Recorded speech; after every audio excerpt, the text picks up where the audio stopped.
Digby. I feel like this is deja vu. We've seen this before. Digby to Ozel. Ozel back to Digby. Digby back to, guess who? Ozel.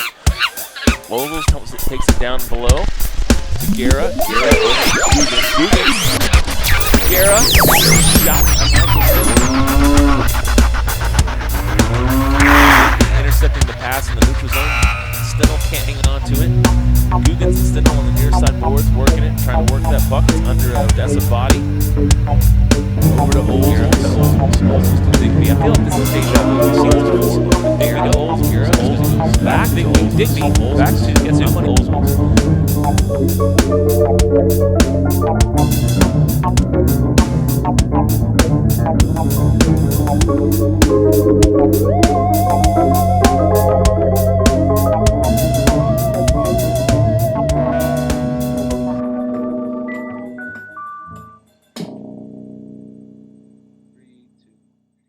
Episode 6 of Gloves Off podcast. Chad Siewert joined with very special guest, a guy I'm proud to say is my friend, Mr. Cas Haley. Cas, how you doing, buddy?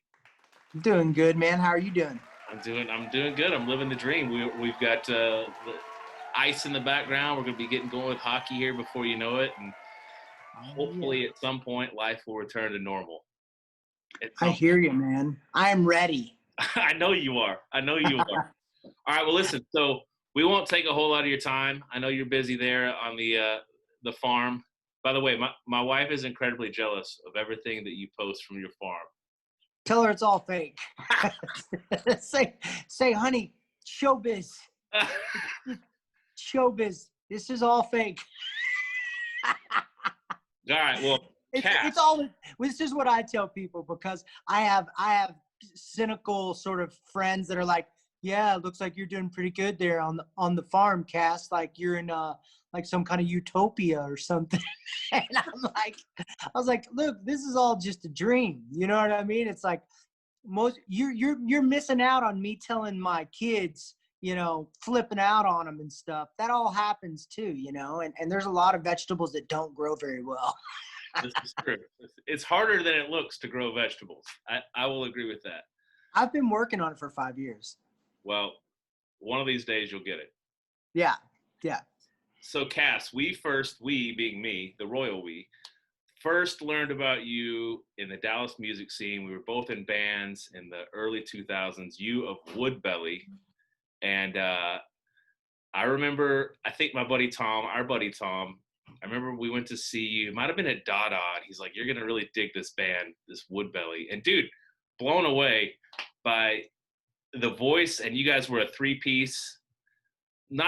You're nothing at all like Rush, but you had that sound where you're bigger than three-piece. You know what I mean? Well, we were trying to do a bunch of complicated stuff, which we really couldn't do. But maybe that's where you got the Rush thing. It was like, we'll try some 7/8 or try some odd time, you know.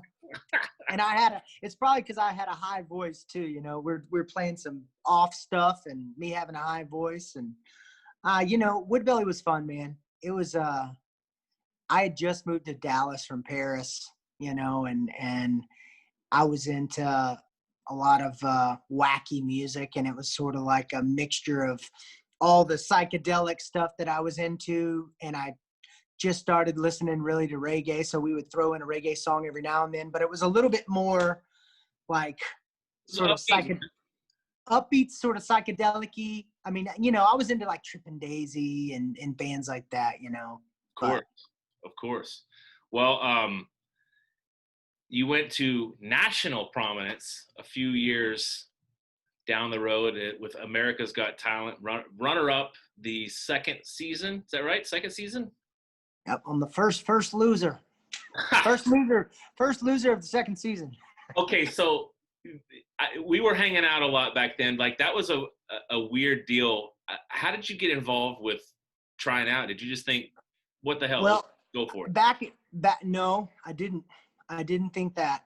I despised commercial television and those TV shows. And who would have thought that I would have ended up on a show that I talked so much smack about? My wife watched it at the time, but remember, Woodbelly had a manager, this big, tall, bossy, guy with an attitude named Seth Morley. Oh yeah. Oh yeah. You know Seth Morley. I know Seth. So Seth, the big tall bossy guy with the attitude, his brother-in-law had a connection, and Seth arranged it, and basically it was like, you know how Seth is, he's real matter of fact, and he basically was like, you need to go to this. And so I ended up going just because I didn't want to upset him, really, more than anything. I really didn't think much about it. So it was really just like, I owe that to Seth for him saying, go do this. You did the audition. You made your way to the stage, and this is the question that I really wanted to ask you, because I've always wanted to know. We've talked 1,000 times since you've done this show. What made you pick Walking on the Moon for your like audition song in front of, and say, who was it? It was Piers Morgan, Sharon Osbourne, and Hasselhoff? Yeah, Hasselhoff. Yeah.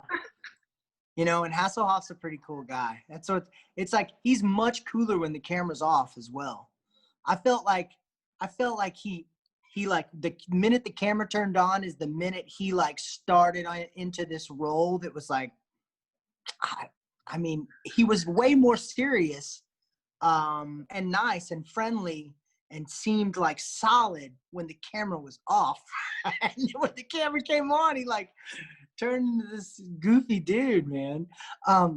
But I went into audition, and not the audition that the public saw, but like the pre-auditions. Right. And I played a bunch of Woodbelly songs, and they were like, okay, they're like, do you know any popular songs? And I was like, I don't know any modern popular songs. I really wasn't into playing covers and stuff, but I did know some older popular songs. They were like, well, play something that a British guy would like. So the only thing, and these are the producers telling me to play something that a British guy would like, meaning I guess their executive producer that they were going to try to go show this to or whatever. Maybe it's Simon Cowell, or Right. He was one of the producers. So the only thing I could think of was, okay, well, I know a song that was written by a British guy, Sting, so The Police. So I played Walking on the Moon, and they were like, okay, that's the one.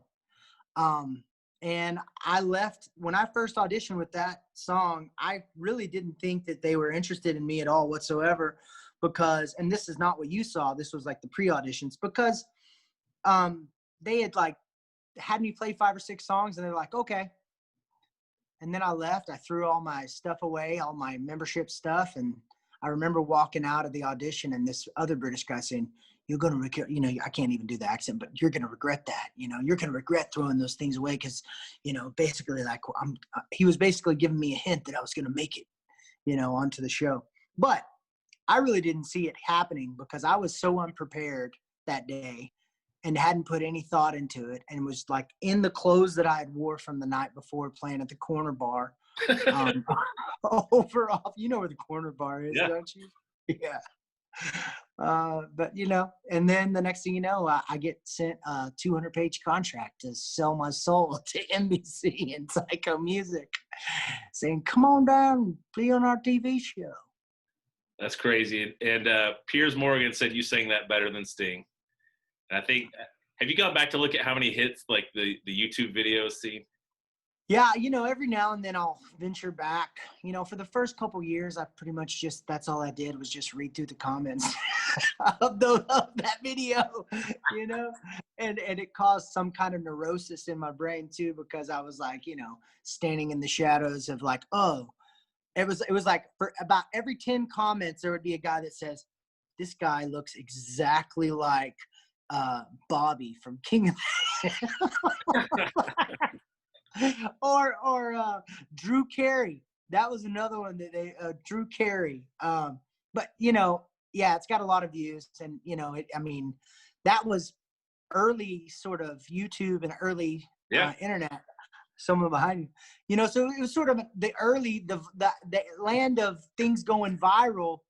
I was on the front end of things going viral, you know, and that one did go viral, and you know, it got millions and millions and millions of views. You know, probably close to 50 million if you started adding up all the stuff.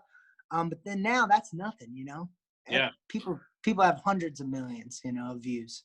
Well, I just remember as you were going through that whole process, we'd be at the studio, the old Tomcast studio. We'd be hanging out there, and you couldn't tell us exactly what happened per your 200-page contract, but you were like, this might happen. You became like, what was it? Who was the guy that you were telling me you jammed with? Jerry Springer. I really enjoyed Jerry Springer. Yeah. That's crazy. He was by far the most solid character that I met during that whole thing, meaning that every time you met Jerry Springer, it was kind, nice guy that looks you in the eyes and is the same guy. Awesome. Jerry Springer. Super, super dependable. And that was 3 or 4 months of being around him. There was not one time that he, like, you know, gave off any kind of weird vibes or any kind of like he was a star or anything like that. It was very normal. He's a pretty normal dude. That's crazy. Well, so following the progression of your career, that kind of launched you a little bit into the solo Cas Haley. You kind of had to leave the Woodbelly moniker behind and fired him immediately.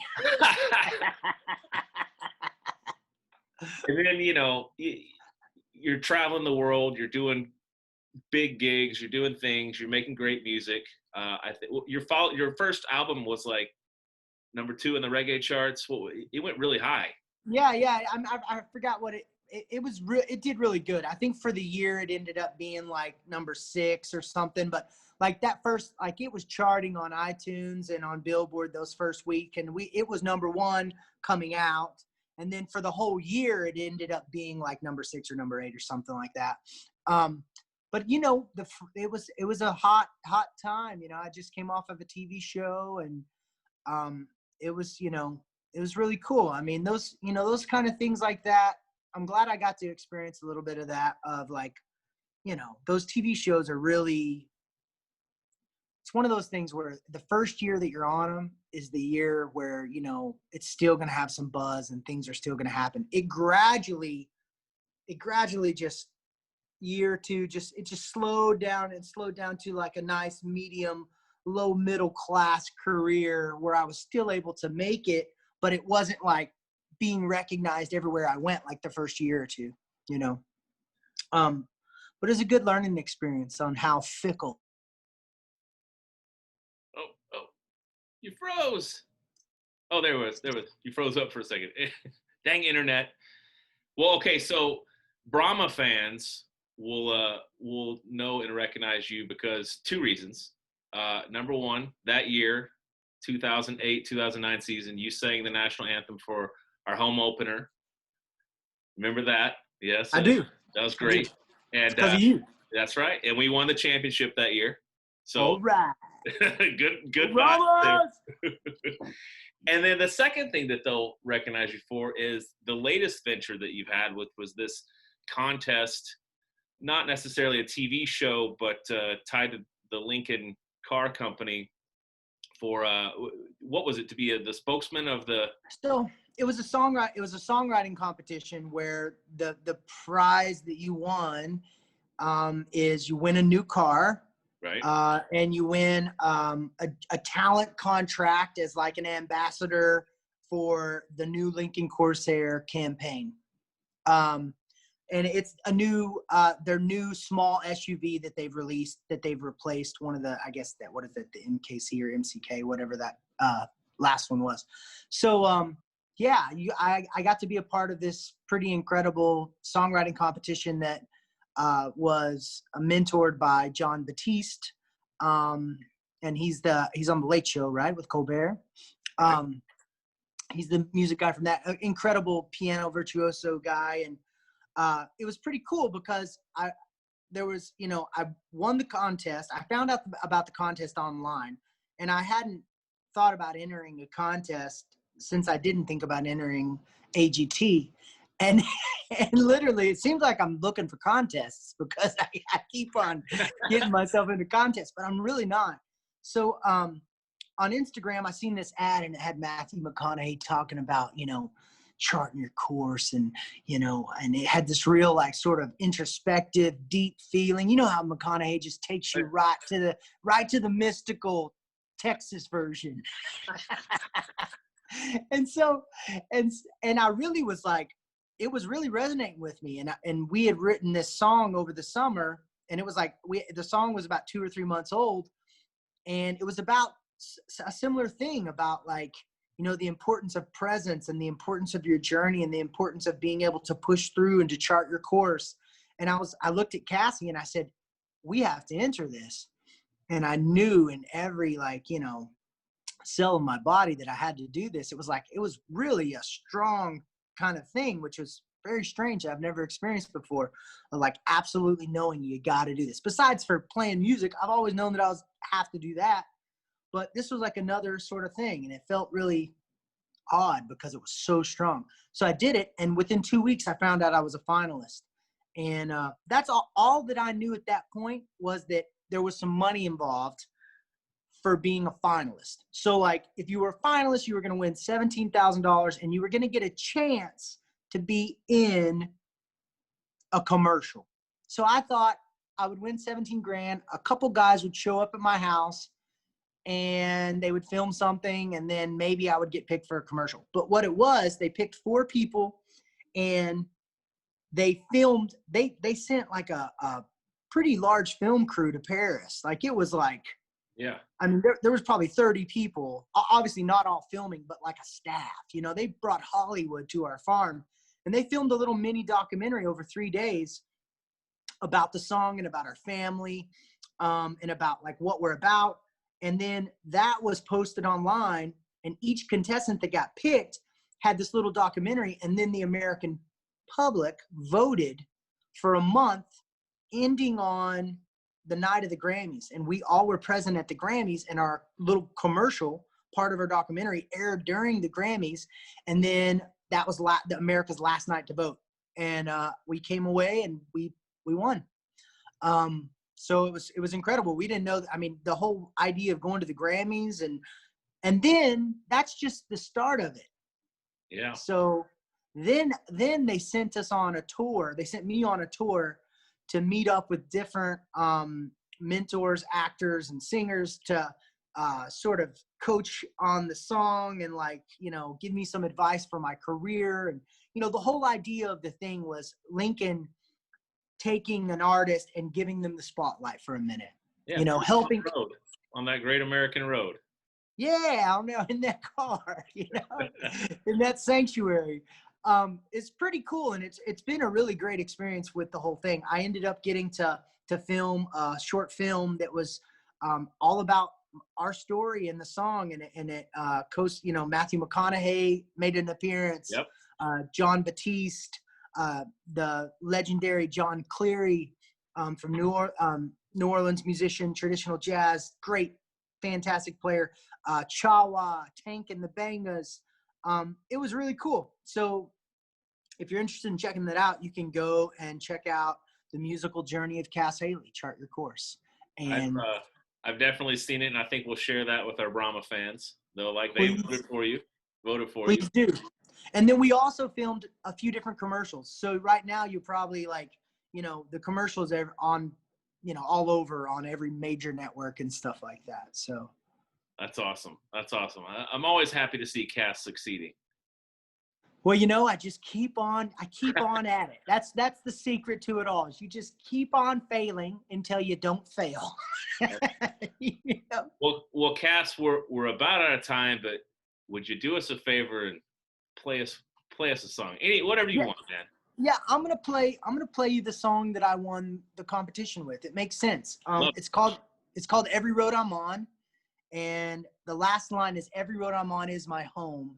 And it's about that. It's about finding your presence, your sense of home, your sense of I am here with you today, right now. I'm not worrying about tomorrow or afraid or the past or whatever. It's just a simple song about finding your presence. Dig it. Cas Haley with us. Gloves The off. power of a simple song. Get you a brand new car.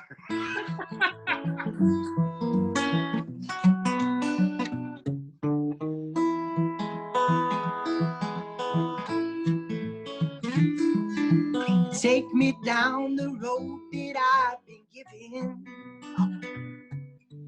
Burning painted pics of broken dreams. Lately I've been snooping round for meaning. Breaking ground to grow the things I need. Said sunshine, rain, a storm, yeah, it's all the same. Blessings always come rearranged. Sunshine, rain, a storm, yeah, south, this sweet old plain. Oh, the blessings always come rearranged. Yeah, they do. Here they come, Chad. Ba-dum, bum, bum, bum, bum.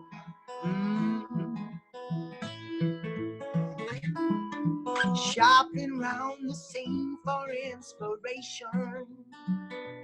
I bought a flat top hat that makes me feel alive.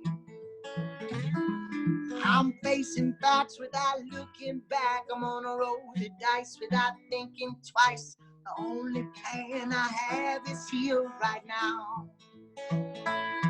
Said sunshine, rain, a storm, yeah, it's all the same. Blessings always come rearranged. Sunshine, rain, a storm, yes, out there, sweet or plain. Oh, the blessings always come rearranged.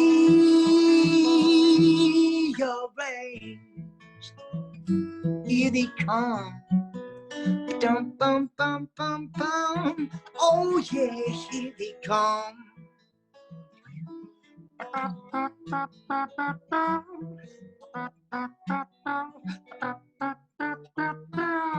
Oh yeah, here they come. Said sunshine, rain, and storm, it's all the same. Oh, the blessings always come, all rearranged. Sunshine, rain, and storm, south, this sweet or plain. Oh, the blessings always come rearranged. Yeah, here they come. Ba-dum, bum, bum, bum, bum.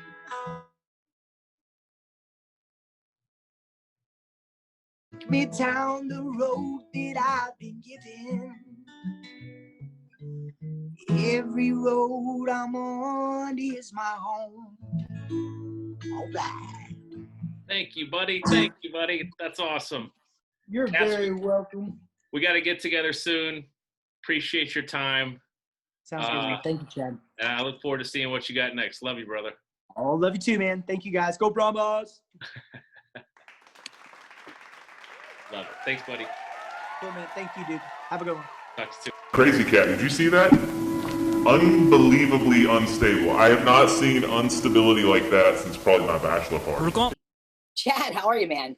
It's been a while. I'm glad we got the chat. Thanks for having me on the podcast. We even got a new rebrand here, huh?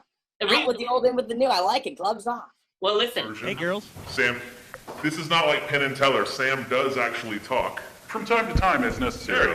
There he is, Sam. Good to see you. I don't want audio! I do want audio. There he is, Mike Ducey. Hello, sir. See how it's like a TV.